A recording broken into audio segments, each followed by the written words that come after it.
अफ़सोसनाक ख़बर अवां शेयर कई पिया। गंबट भरसा महरूवाहण में हथियारबंदनि जी फायरिंग में पीउ क़तल थियो आहे, पुट ज़ख़्मी थी पियो। हथियारबंदनि फायरिंग करे शफ़ी मोहम्मद खेड़ो खे क़तल करे ऐं संदसि पुट आबिद खेड़ो खे ज़ख़्मी करे फ़रार थी विया आहिनि।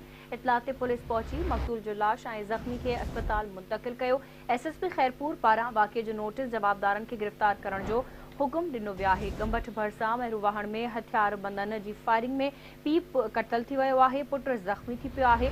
हथियारबंदनि फायरिंग करे शफ़ी मोहम्मद खेड़ो के कतल ऐं संदसि पुट आबिद खेड़ो के ज़ख़्मी करे फ़रार थी विया। इत्तला ते पुलिस पहुची मक़तूल जो लाश ऐं ज़ख़्मी खे अस्पताल मुंतक़िल कयो। एसएसपी ख़ैरपुर पारां वाक़िए जो नोटिस वरितो वियो आहे। जवाबदारनि खे गिरफ़्तार करण जो हुकुम ॾिनो वियो आहे। इन हवाले सां तफ़सील मालूम कंदासीं गंबट मां आवाज़ न्यूज़ रिपोर्टर किशोर कुमार खान। जी किशोर, छा तफ़सील आहिनि, आगाह कजो।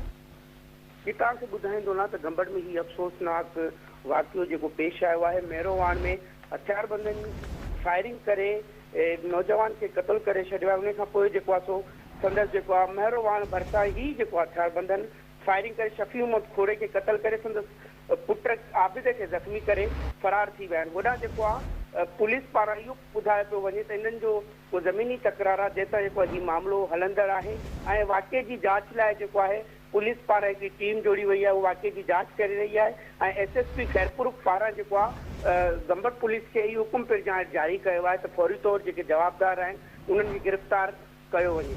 जी ठीकु आहे, मुंहिंजी महिरबानी किशोर कुमार अपडेट करण जे लाइ।